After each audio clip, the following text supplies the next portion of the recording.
Ассалаумағалейкум. Қалдарыңыз қалай қадірменділер?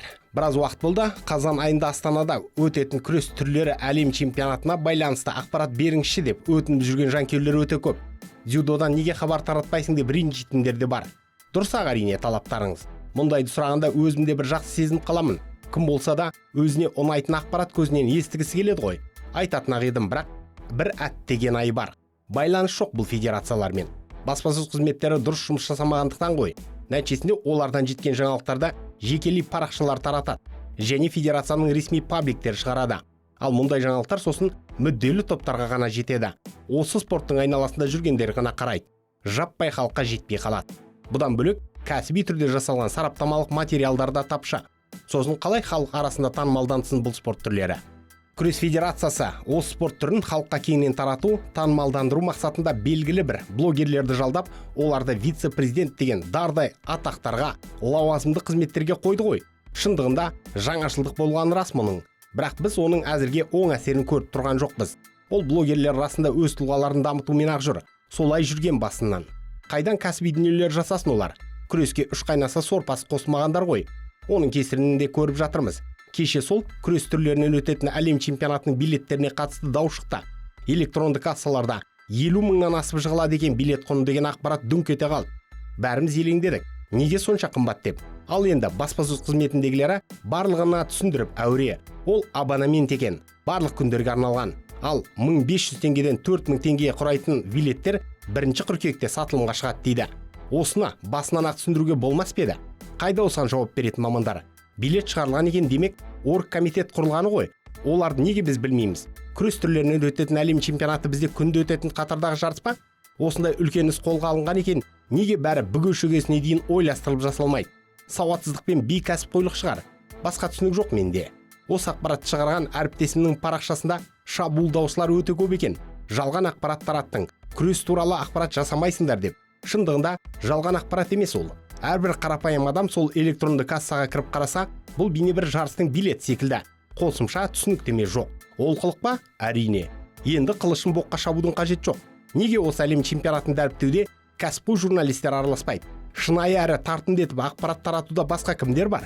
Блогерлер ме? Айғайдам. Жоғарыда айтып өткендей, біздің арамызда байланыс жоқ.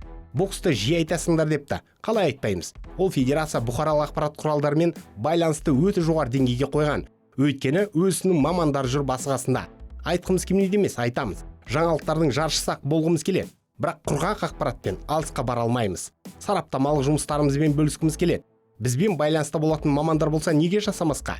Әйтпесе күні кеше чемпион болған жеткіншек палуандарды да, дзюдо шеберлерін де бірінші рет көріп есімдерін естідік. Ұтыпты дейміз болды ма? Ал бокс бойынша жастар, жасөспірімдер бәрін білеміз. Танымай жатсақ, сол сәтті біліп алатын ақпарат көздері бар. Осы жағын реттейтін болсаңыздар, сосын барлық спорт бойынша халық ақпаратқа қанық болады. Кешегідей шу шықпайды. Ойда жүрген нәрседе айттық, еститін құлақ болса іс оңалар. Енді мен про-бокс көтейін. Сәкен Бибосынов ертең Астанада бокстасады.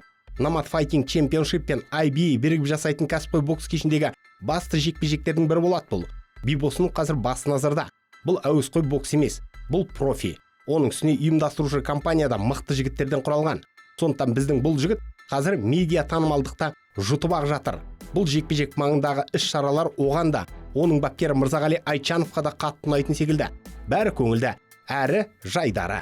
Сәкен ертең Имануэль Джозеф есімді намибиялықпен 8 раундтық жекпе-жек өткізеді.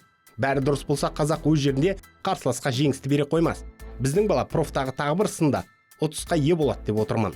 Ал бұл аралықта Бибосын Дусматов тақырыбы өршіп-ақ тұр. Осы тақырыпты бастауға себепкер болғанда нама деді. Осы боксшы карттан орын алды дегенде Дусматовпен шығатын шығар деп материал дайындап едім. Іліп алып кетті басқа құралдар. Қос боксшыда бұл футуристік жекпе-жек туралы өз ойларын айтты. Сәкен де Хасанбой да тай салып тұрған жоқ. Бокстасуға дайынбыз деді. Әйтсе де Дусматов салмақ жағы проблема деп қалды. Соны реттесек көреміз дейді. Мен неге мұны футуристік деп отырмын? Өйткені шынымен де бұл бұрын соңды болмаған жаңаша жекпе-жек болады. Қос боксшы әуесқойда бір-біріне дес бермей келіп, енді сол бәсекелестігін профта жалғастырса, оның несі жаман? Бұл жекпе-жек арена тұрмақ стадион жинай алады. Өйткені бәсекелестік тарихы тереңге кеткен. Ал шындап үңіліп кездесу қалай болар екен дегенге қарасақ, мен Сәкенді фаворит көретін секілдімін. Мұнда енді басымдық бар біздің қазақта. Бойшаң, қолқұлашы ұзын, соққы күші бар. Ал Хасанбой аласа, сәйкесінше қолдарда қысқа. Оның үстіне мұнда тиіп қашып ұрмайсың. Күшке бағытталған соққылар ғана қажет. Демек, бұл тіптен бұған дейінгі сындарға ұқсамайтын болады. Мен қатты қызығып жүрмін осы кездесуге. Өткенде Номад президенті Мұхаммедченмен хабарласқанда да шегелеп айттым. Мүмкін емес деген нәрселерді жасап жүрген жігерлі жастар ғой. Жақсылап қараймыз, бұйырса жолықтырамыз деді. Екеуі де бас тартуға болмайтын сын бұл. Орын алатын болса, қазіргі жұлдызды шақтары түк болмай қалады. Алдарынан жаңа әлем ашылады. Ойластыру керек осыны. Бейнематериал ұнады ма, онда лайк басыңыз, пікір қалдырыңыз. Бұл біз үшін маңызды. Арнаға жазылып қоңыраушаны басып қойсаңыздар, соңғы жаңалықтарды бірден біліп отырасыздар. Уақыт тауып тамашалағандарың үшін рахмет. Қазақ батырларының жеңісті жорықтары молынан болсын.